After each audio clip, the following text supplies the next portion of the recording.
I got promoted a few months ago. Nothing crazy, just a solid step up. Better pay, more responsibility, the kind of thing you work toward for a few years and then, when it finally happens, you mostly feel relief instead of excitement. I didn't make a big deal out of it. Told a couple people, kept it low-key, moved on. I've learned over time that the more attention you put on something good in your life, the faster someone tries to attach themselves to it. My mother found out anyway. She didn't ask how I felt about it. She didn't ask what changed for me or what the job actually involved. First thing she asked was how much more I was making. I laughed because I thought she was joking. She wasn't. I told her I wasn't really comfortable talking about numbers, and there was this small pause on the phone. Not long, but long enough that I could already feel the shift. Well, she said, I just thought we were past that kind of distance. That's how she does it. You don't answer a question, and suddenly it's not about the question anymore. It's about what your answer says about you as a person. I'm not being distant, I said. I just don't share salary details with anyone. Anyone? She asked. Or just me? There's no correct answer to that. If I say anyone, she takes it personally anyway. If I say just you, then I've basically admitted guilt. So I did what I usually do. I deflected. It's just not something I talk about, I said. She let it go, but not really. She switched topics, started talking about how expensive things had gotten lately, how food prices were up, how vet bills were getting ridiculous. She mentioned one of her cats had issues and might need treatment soon. She didn't ask me for money. Not directly. She never does, at least not at first. Instead, she plants things. Little pieces of context. Problems. Costs. Situations that just happen to exist in the same conversation as whatever good thing just happened in your life. By the end of the call, I already knew where it was going, even if she hadn't said it yet. A few days later, she called again and said she wanted to do a small dinner to celebrate my promotion. I told her it wasn't necessary. She insisted. It's not a big thing, she said. Just family. You don't get moments like this every day. That line stuck with me more than it should have. You don't get moments like this every day? She was right, which is exactly why I didn't want it turned into something else. I almost said no again, but my sister texted me right after. Let her do something nice for once. Don't overthink it. That's the other part of this dynamic. If you hesitate, you become the difficult one, the one who can't just enjoy things. So I said yes. The dinner was at her place on a Sunday evening. She said it would just be close family. My sister and her husband, two of my aunts, my cousin Daniel. Nothing big. I showed up a little late. Not intentionally, just traffic and a stop on the way to grab a bottle of wine. I stood outside her door for a second before going in, which is something I've started doing over the last few years without really thinking about it. Just a small pause, like checking the temperature before stepping into water. The door was unlocked, so I walked in. I could hear voices from the dining room, plates moving, people talking over each other. Normal stuff. Then I looked up. There was a banner on the wall behind the table. White background. Big gold letters. Not handwritten, not something thrown together last minute. It looked ordered, planned. It said, "Mothers deserve their children's income first." I actually stopped walking. For a second, I thought maybe I'd read it wrong. Like my brain tried to auto-correct it into something less insane. It didn't. I stood there in the hallway staring at it while my aunt gave this awkward little laugh, like she had already seen it and decided not to get involved. My mom came out of the kitchen, saw me looking at the banner, and smiled. "There you are," she said. "Took you long enough." I held up the wine. "What is that?" She glanced back at the banner like it was completely normal. "A joke," she said. "It doesn't look like a joke." "Well, then you're taking it too seriously." That's always the move. If something is off, the problem becomes your reaction to it, not the thing itself. My sister walked in behind her and gave me that look. The "please don't start anything" look. "It's just a banner," she said quietly. "Yeah," I said. "I can read." My cousin Daniel was already sitting at the table, trying not to laugh. Not because it was funny, because it was uncomfortable. Mom took the wine out of my hand and headed back into the kitchen without saying thanks. "Come sit," she called out. "Food's almost ready." Nobody said anything about the banner after that. That was the weirdest part. If it had been an actual joke, people would have leaned into it, made comments, teased. Instead, everyone just adjusted around it like it was something slightly embarrassing that we were all agreeing not to acknowledge directly. I sat down. Dinner started like a normal family dinner tries to start when something is already off. My aunt asked me about work. My sister's husband asked if the new role meant longer hours. Daniel asked if I got an office or if I was still stuck at a desk farm. I answered everything normally. Kept it surface level. Didn't mention money. Didn't mention anything that could be turned into a follow-up. Every time someone said something positive, my mom found a way to insert herself into it. He's always been like that. I pushed him when he needed it. I never let him settle. Not aggressive. Not obvious. Just constant. Like she needed to be part of the explanation. By the time we actually started eating, I wasn't really hungry anymore. I was aware of the banner the entire time, even when I wasn't looking at it. It just sat there in my peripheral vision like a sentence nobody wanted to read out loud. Halfway through dinner, my mom picked up her glass and tapped it lightly with a fork. Not loud, just enough to cut through the conversation. "I just want to say something," she said. And right there I knew. Not what exactly she was going to say, but the direction. Everyone went quiet. She stood at the end of the table, smiling in that calm, controlled way she uses when she's about to say something she thinks is important. "We're all very proud of him," she said, nodding toward me. "He's worked hard to get here." That part was fine. Then she kept going. "But I think people forget sometimes that nobody gets anywhere alone." There it was. "Family matters," she said. "Support matters. Sacrifice matters. And when one person in a family does well, that's not just their success. It belongs to everyone who helped them along the way." Nobody reacted. Not because they agreed. Because they didn't want to be the one to disagree. I looked down at my plate. She raised her glass a little higher. "So here's to family," she said. "And to remembering where we come from." People murmured cheers. Glasses clinked. I lifted mine just enough to not make a scene. She looked directly at me when she took her sip. Not smiling. Just watching. That was the moment it clicked. The banner wasn't random. It wasn't even really a joke. It was positioning. She wasn't asking for anything yet. She was setting the expectation. I stayed maybe another half hour after that. Long enough to not make it obvious I wanted to leave. Short enough that I didn't have to sit through whatever came next. When I got up, she made a comment about how busy I must be now, how hard it is to get time with me. I ignored it, said goodbye to everyone, grabbed my keys, and left. The air outside felt better immediately. I sat in my car for a minute before starting it, just replaying the night. The banner, the toast, the way nobody pushed back. That was the part that stuck. Not that she did it, that it felt planned. Like this wasn't a spontaneous weird moment. Like she had already decided how this was going to go, and the dinner was just step one. On the drive home, my phone buzzed. A message from my sister. "Don't make this a thing. You know how she is." A minute later, another message. From my mom. "I hope you understood what I was trying to say tonight. We'll talk tomorrow." Not "hope you had a nice time." Not "sorry if that came off weird." "We'll talk tomorrow." I stared at that message a little longer than I should have. Because by then, I already knew. Tomorrow wasn't going to be a conversation. It was going to be a request. And not the kind you can easily say no to.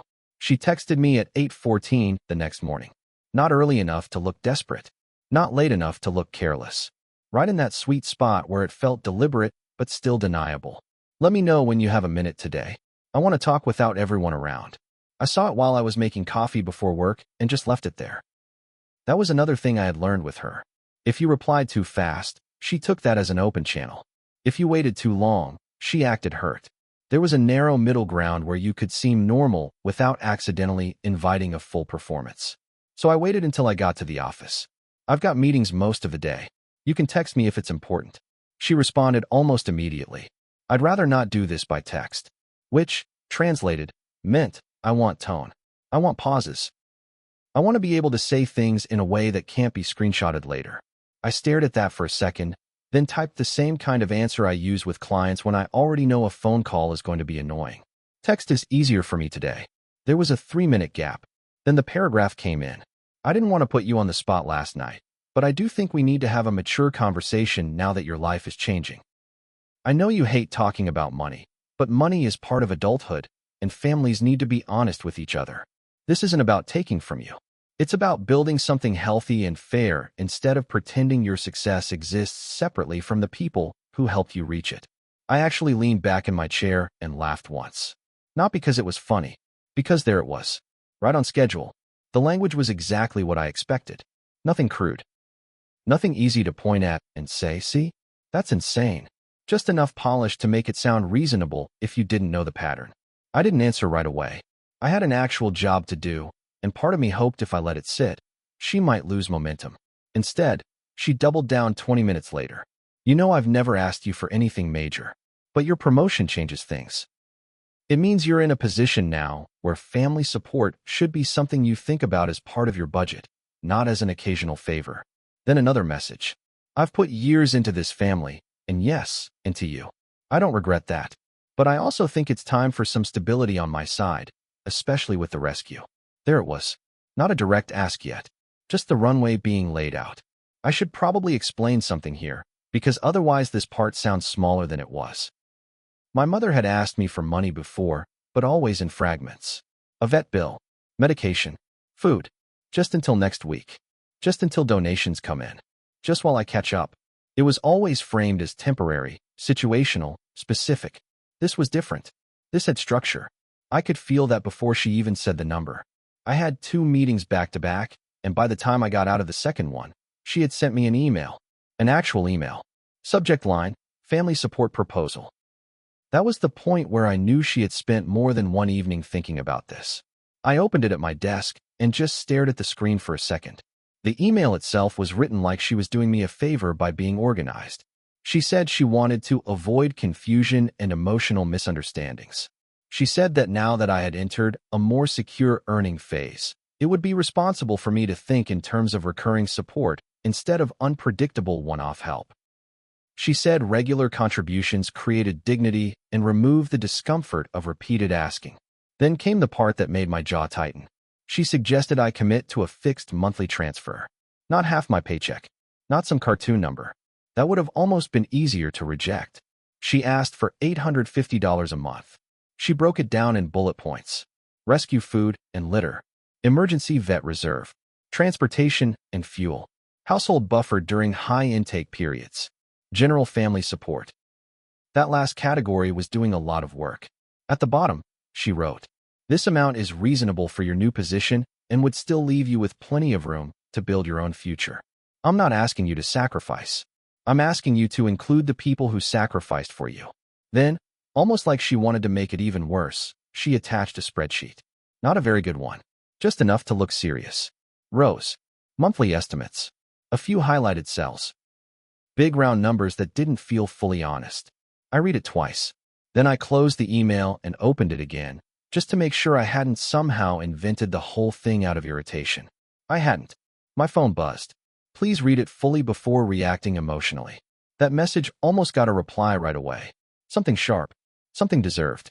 Instead, I locked my phone and went to refill my coffee. When I came back, I had 3 missed texts from my sister. Did she email you? Then. Can you please not go nuclear immediately? Then. She thinks if it's structured it won't feel like begging. That one was interesting. Not because it helped. Because it told me my sister already knew. So I called her. She picked up on the second ring and exhaled before I even spoke, like she had been waiting for impact. You knew? I asked.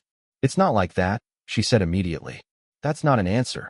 She mentioned she wanted to talk to you about helping more consistently. I laughed once. Helping more consistently? She sent me a budget and a monthly invoice. It's not an invoice. $850 a month is not a casual family conversation. My sister went quiet for a second. Then she did what she always does. Softened the edges of something ugly until it looked almost manageable. She's under pressure, she said. The rescue is expensive right now, and she's older than she used to be. She panics when things feel unstable. So she panics directly into my bank account. That's not fair. No, what's not fair is putting up that banner, making that speech, and then emailing me a payment plan the next morning. She shouldn't have done the banner, my sister said. I told her that. That pissed me off more than I expected. Because again, it meant she knew. At least enough to know it was coming from the same place. Why are you defending this? I asked. I'm not defending it. I'm trying to stop this from becoming a massive family disaster. It already is one. No, it becomes one if you go after her like you always do when you finally hit your limit. That hit a nerve, mostly because there was truth inside it. I do wait too long. I do absorb and absorb and absorb, and then once I'm done, I'm fully done. My family has spent years treating that like my flaw instead of the natural result of never being allowed to push back early. I'm not going after anyone, I said.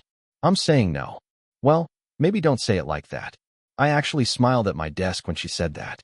Of course, the content is offensive, but the tone is the real emergency. How would you like me to say it? I asked. Just say you need time. Or say you can help sometimes, but not on a schedule. Don't make it sound like she's some kind of scammer. That word hung there. Not because my sister had said it. Because she had gone out of her way not to. We got off the phone a minute later without resolving anything. I sat there looking at the spreadsheet again. This weird little polished attempt to turn guilt into administration. Then I replied to my mother. I kept it short. I read the email. I'm not agreeing to a monthly transfer.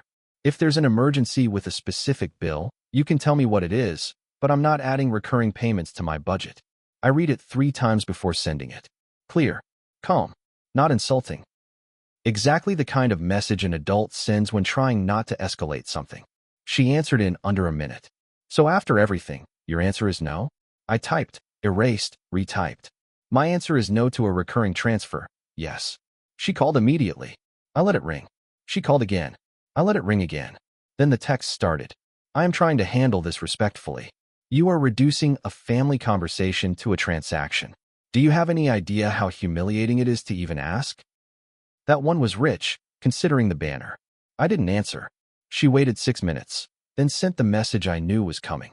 I never should have let you think you got here by yourself. That sat in my chest in a weird way.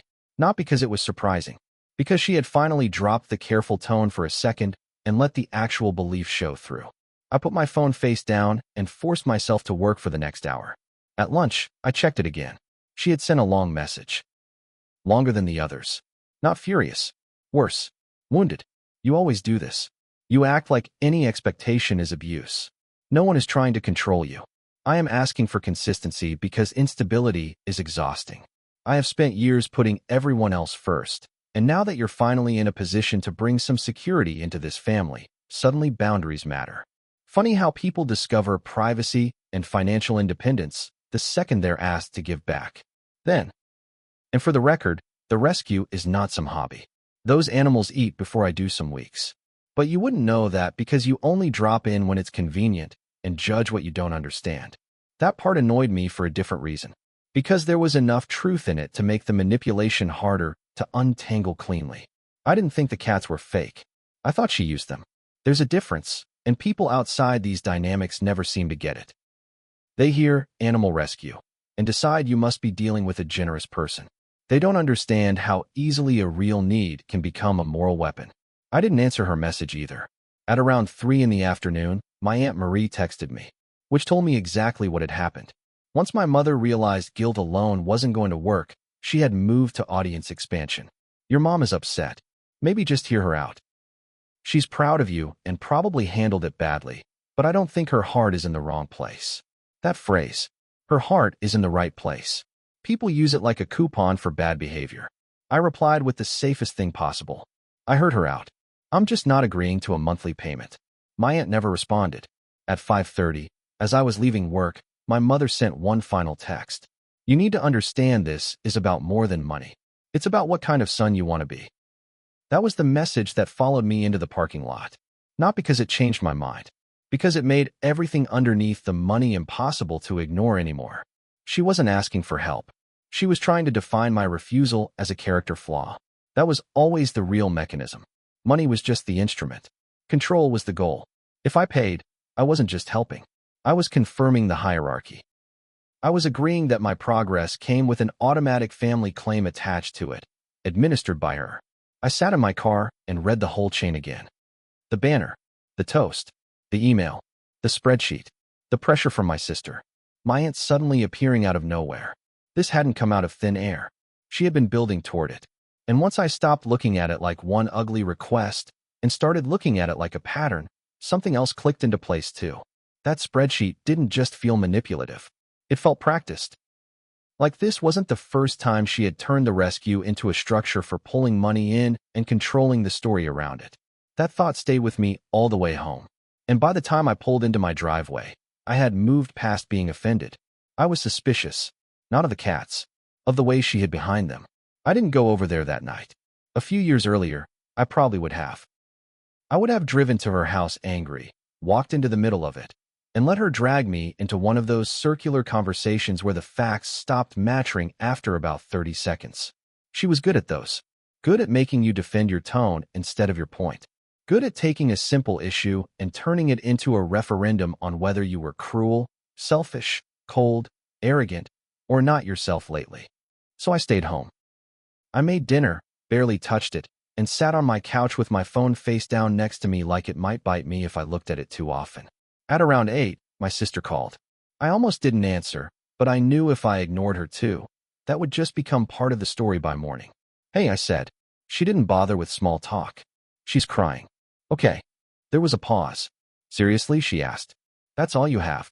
What exactly do you want me to say? I want you to stop acting like she mugged you in a parking lot. She asked for help. No. She asked for a fixed monthly transfer after staging a whole dinner around the idea that I owe her part of my income. She didn't say you owe her. She printed it on a banner. It was a stupid joke. I actually laughed. You know what's amazing? I said.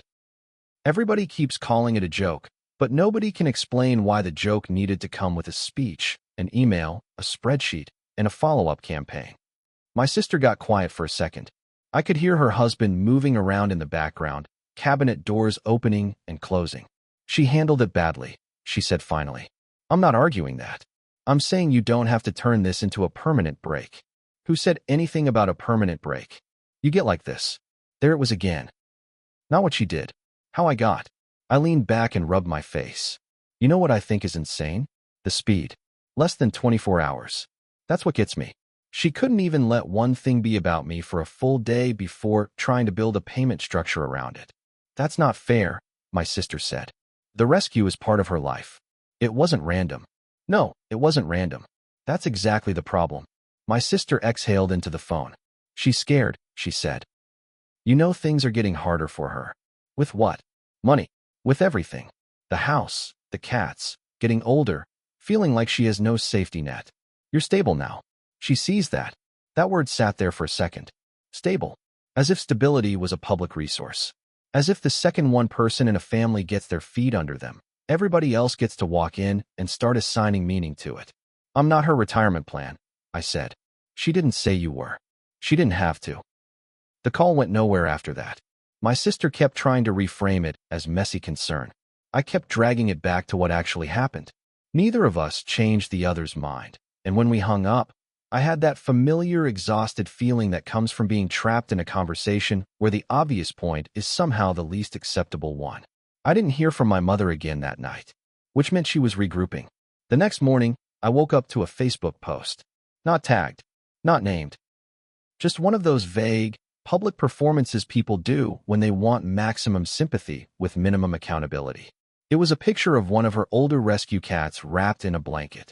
Under it she wrote, "Some of us spend our lives pouring everything into others, human and animal, only to find out loyalty doesn't mean the same thing to everyone. Still, we keep loving. We keep giving. That's what good hearts do." 43 likes by the time I saw it. 8 comments. Most of them exactly what you'd expect. You're such a beautiful soul. People don't appreciate mothers enough. God sees your heart. The kind ones always suffer most. I just stared at it. Not because it was devastating. Because it was so predictable it almost felt mechanical. Like she had a drawer full of these ready to go. I clicked into her profile, even though I knew I shouldn't. There were 3 rescue-related posts in the last week alone asking for help. One about food costs. One about a kitten with an eye infection. One about compassion fatigue, complete with a selfie where she looked exhausted in exactly the kind of flattering way people somehow manage when they know they're being seen. Then I noticed something else. A post from 2 weeks earlier. It was a thank you post about a donation drive, except the numbers were weird. She thanked everyone who stepped up and said the response had covered nearly 2 full months of supply costs.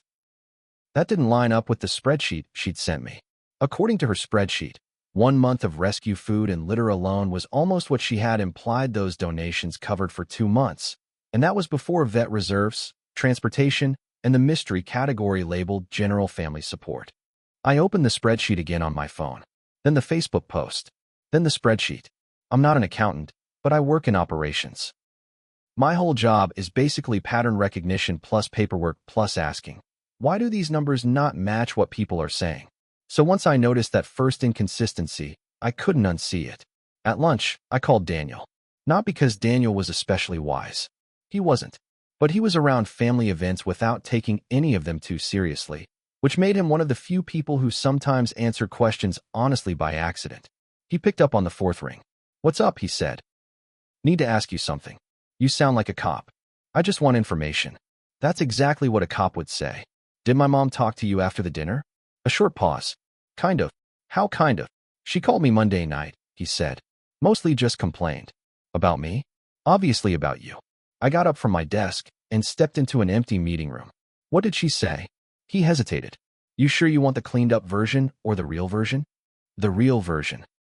"She said you were acting weird about money and that success had made you private in a way she found hurtful." "Anything else?" Another pause. "Then, she also said she'd counted on you helping more now." That landed exactly how I thought it would. "Counted on me how?" "I don't know, man. Financially, I guess." She was saying stuff like, "I thought once he got settled, things would be different." I looked out through the little glass panel into the hallway. Did she make it sound like I'd already agreed? Daniel made a noise that was somewhere between a sigh and a laugh. Not in a direct way, but kind of, yeah. More like she'd built this whole future scenario in her head where you were finally in a position to step up properly. Properly. There was another family word with Rod inside it. "Did she talk to anyone else?" "Oh, definitely," he said. "You know how she is. Once she gets a story going, she likes an audience." That part one did know. I thanked him and hung up. Then I sat in the empty meeting room for a full minute doing nothing. Because once again, the thing itself wasn't the surprise. The timing was. She hadn't just asked me for money. She had already told other people a version of the future where that money existed. That mattered. That meant this wasn't some emotional impulse after dinner. It wasn't a sudden idea. She had been mentally budgeting my raise before I ever sat under that stupid banner. When I got home that evening, I opened her public rescue page on my laptop.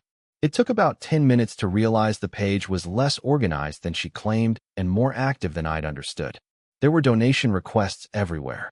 Food drives, emergency asks, transport costs, vet appointments, unexpected intake, critical week, urgent support needed, a couple of Amazon wishlist posts, Venmo mentions in older captions, a PayPal link buried in the info section. Nothing illegal. Nothing dramatic. Just constant need. And layered on top of it, this very curated image of her as the one person standing between these animals and disaster. Then I saw a post from about 4 months back where someone had commented asking whether there was a way to sponsor a cat monthly. My mother had replied, "We are actually trying to move toward more stable recurring support instead of crisis fundraising, because sustainability matters. Message me if you'd like to be part of that." I read that 3 times. Then I went back to the spreadsheet email. Consistency, stability, recurring support, same language. That was when the whole thing shifted in my head. She hadn't invented the structure for me specifically. She had developed a model, a script, maybe not a formal one, but close enough. Recurring support sounded cleaner than asking, more respectable, more adult, more strategic. It turned guilt into a system, and I was supposed to become one of the pillars under it. Not because I had volunteered, because she had decided my promotion meant I was finally usable at scale. I called my Aunt Marie next. She answered like she already knew why I was calling. "I'm working, so make it quick," she said. "Did my mother ask you for recurring money too?" There was silence, then a little laugh. Not amused, just caught. "Where is this coming from? Please just answer the question." "She asks people for help sometimes," my aunt said carefully. "That's not what I asked." Another silence. Then, reluctantly, a while back, she asked if I could commit to a monthly amount for cat expenses. "How much?" "200. "And did you?" "For 3 months." "Why did it stop?" My aunt hesitated long enough that I already knew.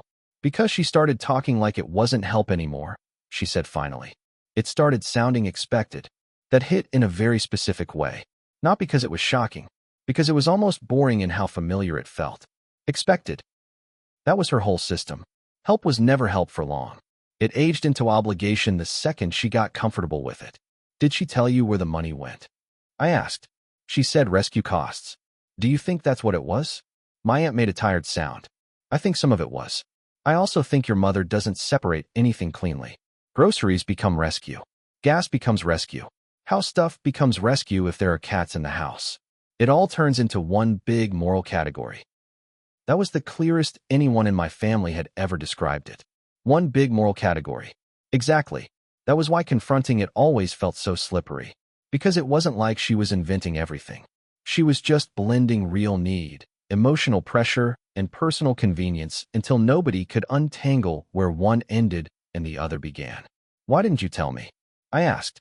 My aunt sounded genuinely surprised. Tell you what, that she does this. She's your mother, she said. What was I supposed to do? Call you and say, just so you know, your mom is getting ambitious with the guilt budget. Despite myself, I laughed. Fair enough. She softened a little after that. Look, she said, I don't think she sees herself as dishonest. I really don't. But I do think she believes her need automatically outranks everyone else's comfort, especially if she can attach it to something noble. After we hung up, I sat at my kitchen table with my laptop open and felt something I hadn't expected.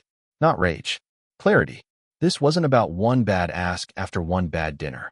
This was a long-standing system that happened to be reaching for me in a bigger way now that I had more to take. That should have made the next part easier. It didn't. Because once you see the pattern clearly, you also see your own place in it. All the times you smoothed something over.